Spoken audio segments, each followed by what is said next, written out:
'90s, a sitcom set in New York's Upper West Side ruled the American airwaves. The show was about, well, not much, really. Did you just double dip that chip? Excuse me? You double dipped the chip. Double dipped? What are you talking about? You dipped the chip, you took a bite, and you dipped again. Seinfeld seemed like comedy I hadn't seen before. Brilliant at naming things that hadn't been named. He recycled this gift. He's a regifter. Yada, yada, yada.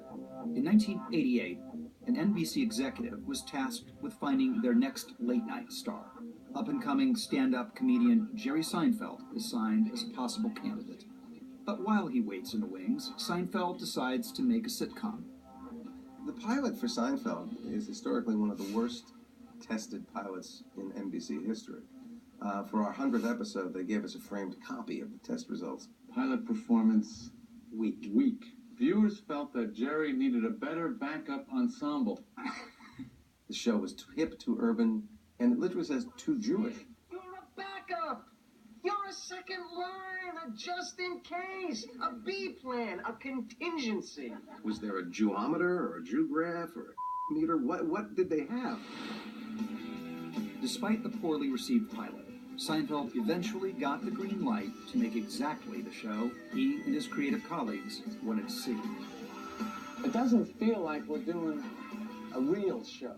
We show up here and fool around, and it's like a garage band or something, you know what I mean? Seinfeld is in many ways a reaction to earlier shows in the 80s where life was good, the Cosby Show, where at the end of every episode everybody hugs and learns a lesson. Seinfeld was populated by characters that were completely unconcerned with being nice. Done episodes on masturbation and oral sex, and you've been able to disguise all of it as family entertainment. They were so outrageous, and so self-involved, and yet they were so vulnerable. And that's what I think gave it a human quality that was universal. My mother caught me. Caught? You doing what? You know. I was alone. Everybody has their little group that sits in their coffee shop or their restaurant or their bar or whatever and thinks they're the most important people in the world and that everybody else is an idiot. And that's what Seinfeld was, and that's what life is. And this is probably the best written show on television. Probably. Due to this benign neglect on the part of NBC, Seinfeld emerged free from network second-guessing. Ladies and gentlemen, Jerry Seinfeld. And it made Seinfeld the biggest hit of the decade. This is the Sign Commandments.